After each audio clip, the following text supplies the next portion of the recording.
Hi guys, welcome back to my YouTube channel. This is Merjan Tutorial. Sa video na ito ay ituturo ko sa inyo kung paano kumita sa isang free earning application na CollectMall. Disclaimer lamang po, yung mga sineshare ko dito sa aking channel ay base lamang sa aking sariling opinyon at sarili kong experience. Please do your own research, and I highly recommended na tapusin nyo ang aking video bago kayo mag-decide na subukan ang application na aking nabanggit. So, without any further ado, let's get started. Una download ito sa ating Google Play Store. Pagkatapos ma-download, pindutin ang play. Napakadali lamang itong laruin, kailangan lang nating buuin itong puzzle. Kapag tama ang ating napili magkakaroon tayo ng points.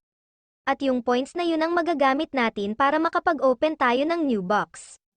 Sa bawat box na ma-open natin ay meron tayong gems na makukuha, at ang mga gems na yun ang ating kakailanganin para tayo ay makapag-cash out. After nating masubukan ang kanilang tutorial, lalabas po ito, click lamang po natin itong login. Then, click ulit natin itong continue with Google.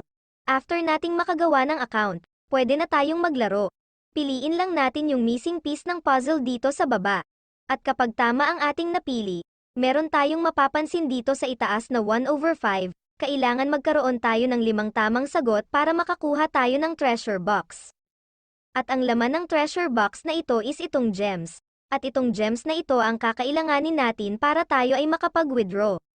Ito naman pong ticket. Ito yung gagamitin natin para tayo ay makapaglaro. Kapag naubusan naman tayo ng ticket, ganito ang lalabas, click lang natin itong get more tickets. At ito ang lalabas, una, pwede tayong manood ng mga videos, para makakuha tayo ng 3 tickets, at everyday ay pwede tayong manood ng 50 videos. After ng videos, click naman natin itong free. So dito sa free meron tayo ditong makukuhang libreng tickets, then pwede ulit natin itong i-click after 1 hour. Other than that, meron din ditong play games, makikita natin dito itong catalog and my apps. Dito sa part ng catalog, dito natin makikita yung mga game application na pwede nating laruin para makakuha tayo ng gems. Dito naman sa part ng cards, makikita natin dito yung mga iba't ibang images, ito yung mga nakukuha natin pag nakakakuha tayo ng treasure box. Bukod sa aking mga nabanggit, meron pa ditong ibang option para tayo maka-earn, ito ay ang pag-invite. Click lang natin itong part ng invite. Then dito natin makikita ang ating referral code. Pwede natin itong i-share sa ating mga friends at sa iba't ibang social media platform para magkaroon tayo ng commission.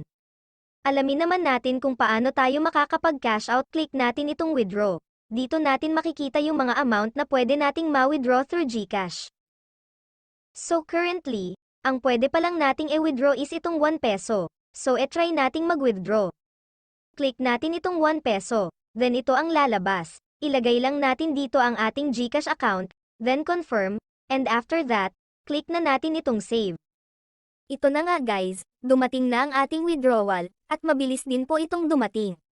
So masasabi ko na napaka-legit nga po nitong CollectMall, kaya sa mga gustong mag-try nito, ilalagay ko po sa pin comment ang link.